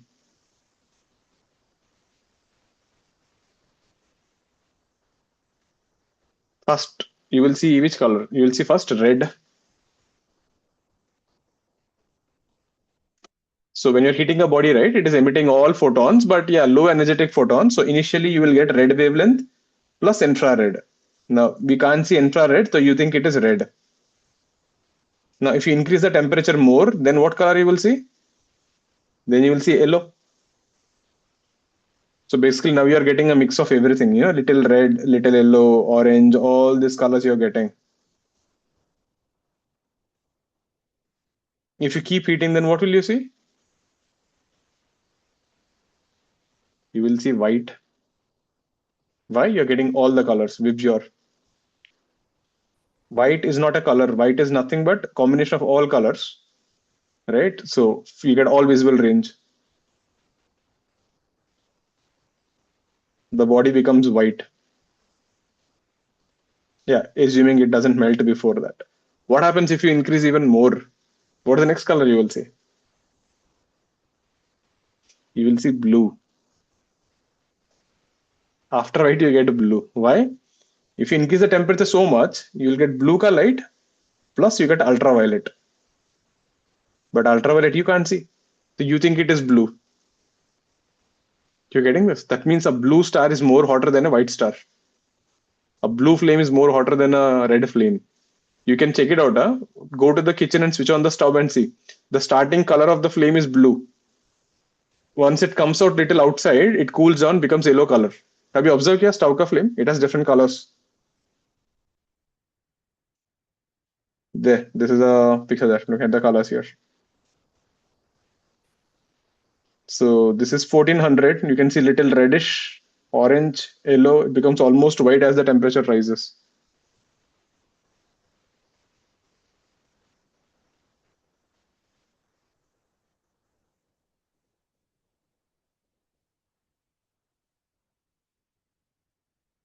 All clear with this?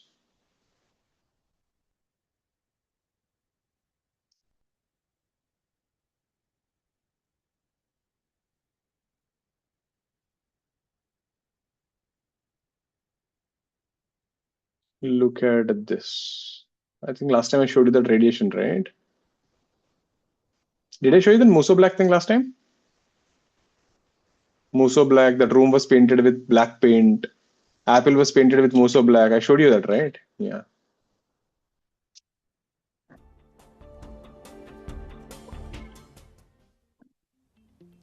As objects become hotter, two things happen to the light that they emit. The first is that they start emitting more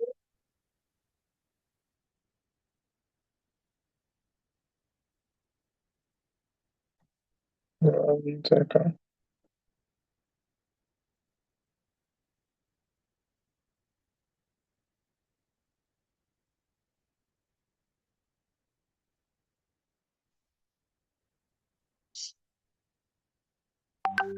light at every wavelength, at all the different colors at which that object emits. It gets brighter. The second thing that happens is that the peak of the emission shifts from the red all So they got a light bulb there. that we have fitted with a see the change. So I'm going to start Okay, so she has a bulb there. They have a battery, and now she's sending current through the bulb. You can get these bulbs, right? Incandescent bulbs. Nowadays we don't use, but if you go to IKEA, you'll get them still. So if you're giving little current, it'll get little heat, it'll get little hot. Turning this giant dimmer switch just a little bit so that there's a little bit of lights up. So you can see the color. Can you see? It's barely lit, and you can see that it's red. You can see the color there. It is like mostly reddish. Orange. It's a very reddish color. This is almost exactly the color of Betelgeuse, one of the stars in the night sky. If I add more current so that the filament gets hotter and hotter and hotter, you can see that the red goes away and the color becomes dominated by yellow. If I continue on and I go past that point and I keep heating up the filament hotter and hotter, mostly white. You can see it gets much brighter as it gets hotter, but then it also turns bluer as it gets hotter. Now here you can't see blue because there's a limit, but this is how it will look. See, this is how the blue color will look like, because there's actually the room is very bright. You can't see ultraviolet in the room, so it gives you a feeling it is a blue color filament. So if you keep increasing temperature, first you will see red, then yellow, then white, and then finally you become blue. This is how the filament would look. Clear with us? So best thing, right? You can switch on your stove and you can see the flame actually. The flame which comes out in the beginning is blue, but once it goes a little away from the stove, it actually becomes yellow. That's because the gas is cooling down, so the temperature decreases and you get that. Clear with this? So if I have to ask you a question, tell me this. So this is a graph between E lambda and lambda. This is a graph for temperature T, everyone. using this graph as a reference, can you draw the graph for 2t? This is a PYQ thing. They gave you 4 graphs and they'll ask which one is right. If this is the graph for temperature T, can you draw the graph for 2t?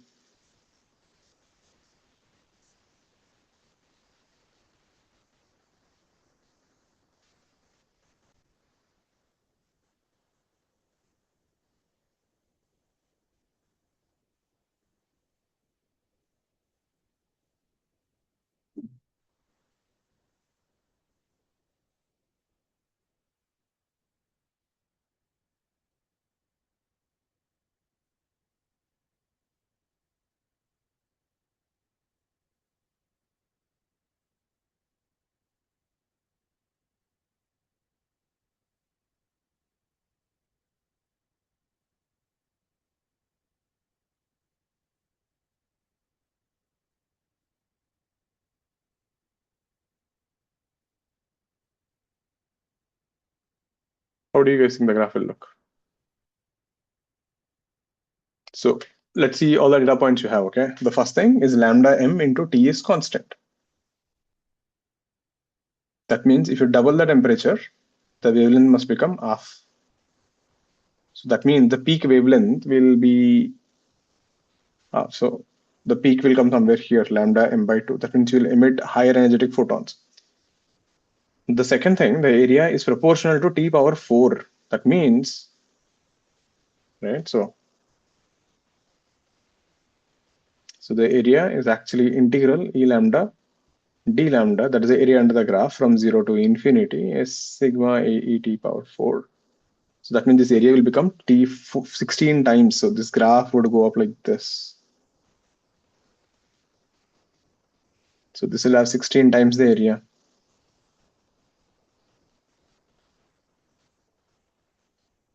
And the E peak is proportional to T power 4, T power 5. So this peak value must be 32 times E. These are the 3 things you need to know in this.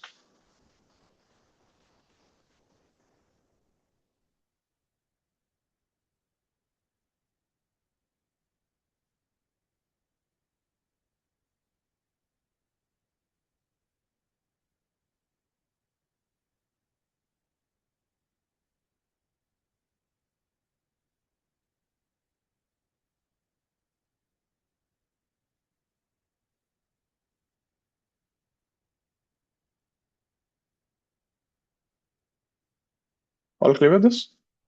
So that's one important graph that. Let's see a few questions on this before going ahead. Let's get this.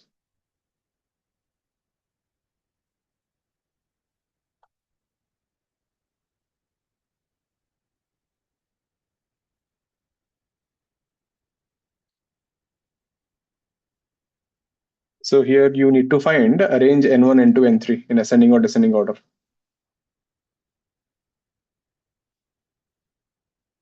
Let's try this thing.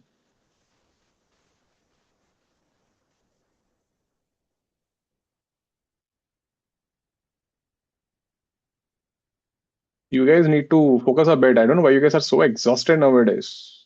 People, you know there is a class at 8:30. So before starting the class at 8 o'clock, take a 10-15 minute nap and then attend the session. You can't keep an excuse like we had a full day, we got exhausted and all. Advance mein sab nahi chalega excuses. So focus. I don't know, for some reason you guys get so exhausted, you look like you are done for the day types. So I know some days you can be busy, not every day.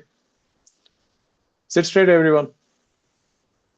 Solve, you get this thing, finish off. And others, next time onwards, I'll not let anyone without the cam on. Like it is becoming a big thing now. Like, you know, everyone has an excuse like that is there, this is there. I don't know what is the issue there. Meaning, sir, we came late. Okay, fine, 10-15 minutes I can understand. Someone has a camera which is not working from last 3 weeks. So I think I'll stop allowing you from the class from next time you have a problem. Like once or twice I can understand, but some of you are actually repeatedly misusing this thing. Matlab, you just feel like you can say my cam is not working and I don't know what to do exactly. So if cam is not working, you just can't buy one. Kya? You just order it from Blinkit, it comes in 10 minutes. So I don't know what is the big deal about your camera is not working. So next time onwards, no, I'll not be allowing you without the cam. So this is not new. It's been almost a year, and now you guys are playing all these games. This is not how you behave. You're planning to crack an exam, an entrance exam. You need to be sincere, and I don't see that. Get this thing.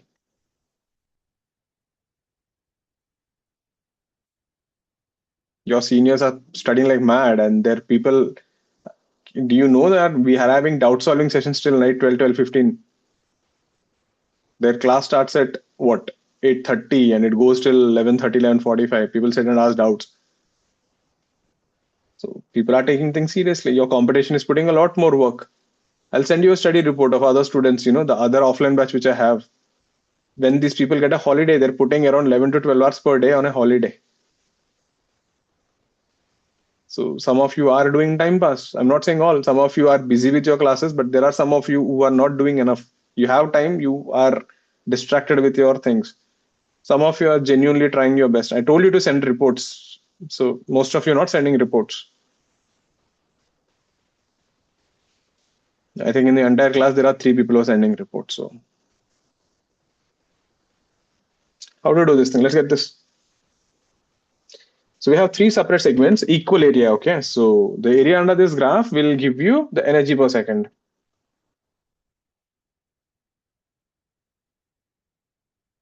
E lambda, d lambda, this is the energy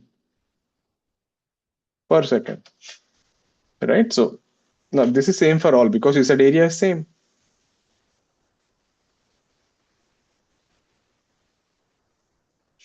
But energy per second is nothing but number of photons per second into energy of a photon. So which is nothing but n into hc by lambda. So meaning indirectly n by lambda is constant. So n is proportional to lambda. Mean the one with the more wavelength will have more photons. Therefore, n3 is greater than n2 is greater than n1. You can even think of like this. Imagine like this. There are 3 people, A, B, C, all have 100 rupees with them, right? But here, C has all 1 rupee coins, B has all 2 rupee coins, and A has all 5 rupee coins. So the question is, who has more number of coins? The one with the least denomination, isn't it? Even though the money is same, right? The denominations are different, the number of photons will change. So the one with the more wavelength will have less energy, so you need to have more photons to compensate. Is that clear, everyone?